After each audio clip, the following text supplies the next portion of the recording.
Hello बच्चों, नमस्कार। आज की क्लास में जो है मेटल से संबंधित लास्ट क्लास है, जो कि मल्टीपल ऑब्जेक्टिव टाइप जो है क्वेश्चंस हैं। देखिए, पहला क्वेश्चन है, निम्नलिखित में से कौन सी धातु कोरोजन रेजिस्टेंस होती है? एल्युमिनियम, टिन, कॉपर या माइल स्टील। तो निम्नलिखित में से कौन सी धातु कोरोजन रेजिस्टेंस होती है? वो टिन जो है, टिन एक ऐसी धातु है जो कि कोरोजन रेजिस्टेंस होती है। टिन धातु जो है कोरोजन रेजिस्टेंस होती है। हमारा सेकेंड ऑप्शन सही होगा। अगला क्वेश्चन दिया हुआ है, निम्नलिखित में से कौन सा एलॉय नमकीन पानी के कोरोजन को रोकता है? तो ब्रास है, गन मेटल है, जिंक एलॉय है, निकल क्रोम एलॉय है। तो कौन सा एलॉय नमकीन पानी के कोरोजन को रोकता है? Zinc alloy. जिंक एलॉय एक ऐसा धातु है जो कि नमकीन पानी के कोरोजन को रोक सकता है। हमारा थर्ड ऑप्शन सही होगा।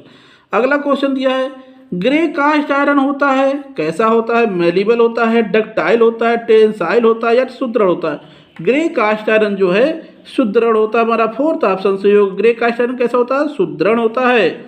अगला क्वेश्चन दिया हुआ है, निम्नलिखित में से किस धातु में कार्बन की मात्रा जो कम होती है? किस धातु में कार्बन की मात्रा कम होती है? प्लेन कार्बन स्टील में, राट आयरन में, पिग आयरन में या कास्ट आयरन में? तो राट आयरन में जो है, राट आयरन धातु में जो है कार्बन की प्रतिशत मात्रा जो है कम होती है। हमारा सेकेंड ऑप्शन सही होगा। अगला क्वेश्चन दिया हुआ है, निम्नलिखित में से धातु का रासायनिक गुण कौन सा है? कोरोजिवनेस या कंडक्टिविटी या हार्डनेस या इलास्टिसिटी? कोरोजिवनेस धातु का रासायनिक गुण कौन सा है? देखिए, कोरोजिवनेस धातु का रासायनिक गुण है। धातु का रासायनिक गुण कौन सा है? कोरोजिवनेस। हमारा पहला ऑप्शन सही होगा। अगला क्वेश्चन दिया हुआ है, निम्नलिखित में से कौन सा गुण खुरचन को रोकता है? Hardness, toughness, ductility, malleability. तो हार्डनेस जो है क्या होता है? हार्डनेस एक ऐसा गुण है जो खुरचन को रोकता है। हमारा पहला ऑप्शन सही होगा। हार्डनेस खुरचन को रोकता है। अगला क्वेश्चन दिया हुआ है, ब्रास के एक शाफ्ट को उच्च कटिंग स्पीड पर RA बराबर 0.8 की सरफेस रफनेस के साथ फिनिश टर्न करना है। इस कार्य के लिए निम्नलिखित में से कौन सा टूल मटेरियल उपयुक्त होगा? High speed steel, high carbon steel, low carbon steel, cemented carbide. तो ब्रास की एक शाफ्ट को उच्च कटिंग स्पीड पर, मतलब high speed steel, high cutting speed पर क्या दिया? फिर से देखिए, ब्रास की एक शाफ्ट को उच्च कटिंग स्पीड पर यानी हाई कटिंग स्पीड पर RA बराबर 0.8 की सरफेस रफनेस के साथ फिनिश टर्न करना है। इस कार्य के लिए हमारा cemented carbide tool, cutting tool material उपयुक्त होगा। हमारा फोर्थ ऑप्शन सही होगा। ब्रास की एक शाफ्ट को उच्च कटिंग स्पीड पर RA बराबर 0.8 की सरफेस रफनेस के साथ फिनिश टर्न करना है। इस कार्य के लिए cemented carbide cutting tool material उपयुक्त होता है या होगा। हमारा फोर्थ ऑप्शन सही होगा। अगला क्वेश्चन दिया हुआ है,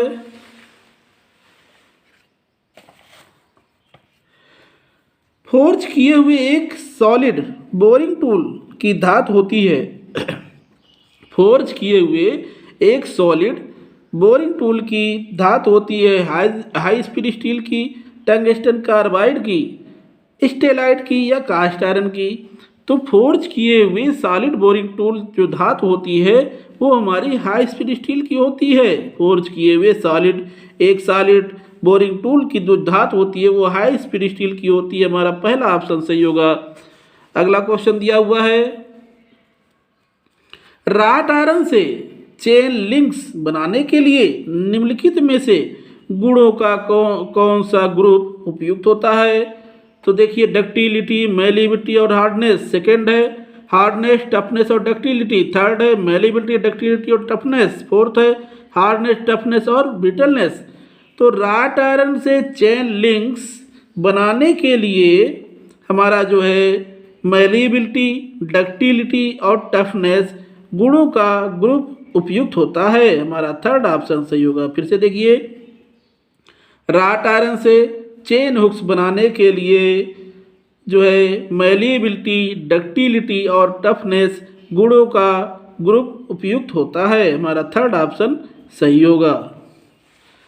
अगला क्वेश्चन दिया हुआ है, सॉलिड मिलिंग कटर्स की धातु होती है। सॉलिड मिलिंग कटर्स की कौन सी धातु होती है?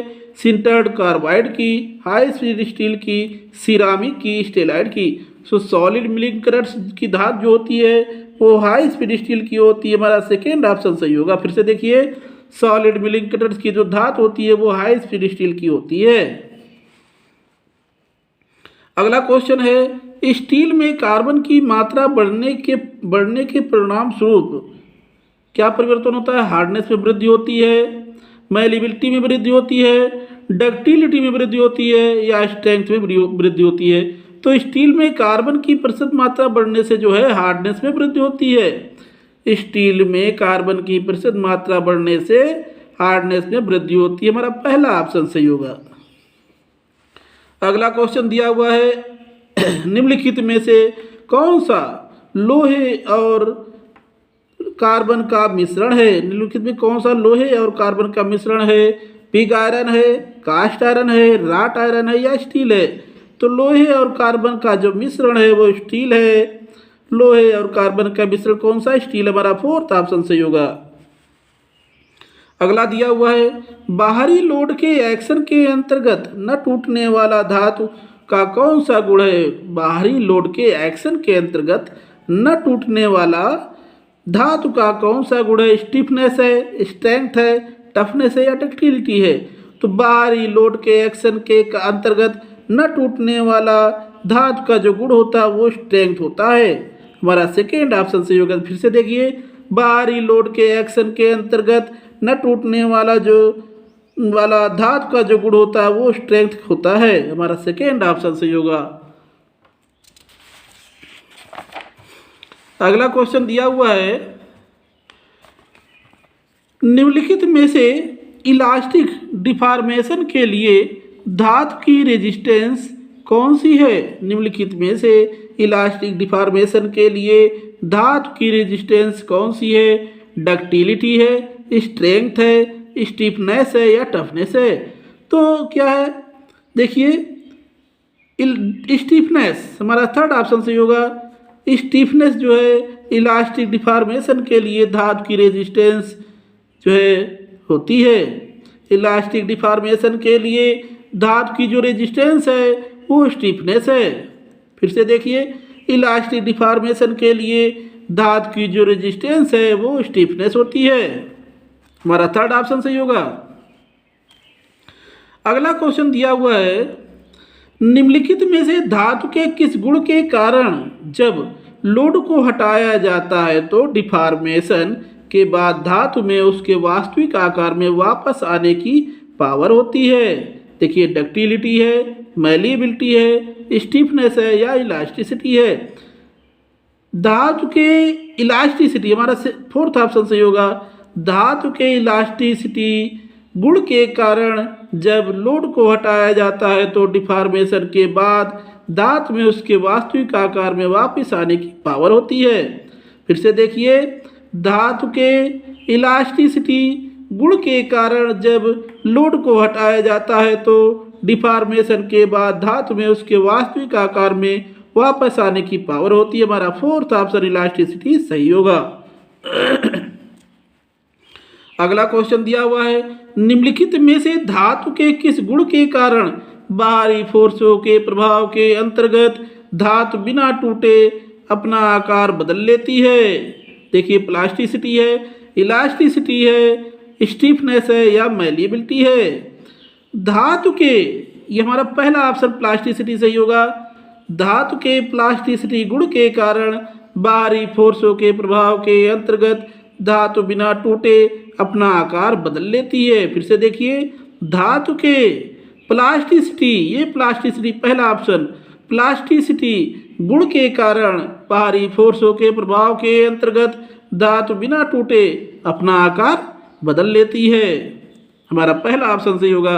अगला क्वेश्चन दिया हुआ है,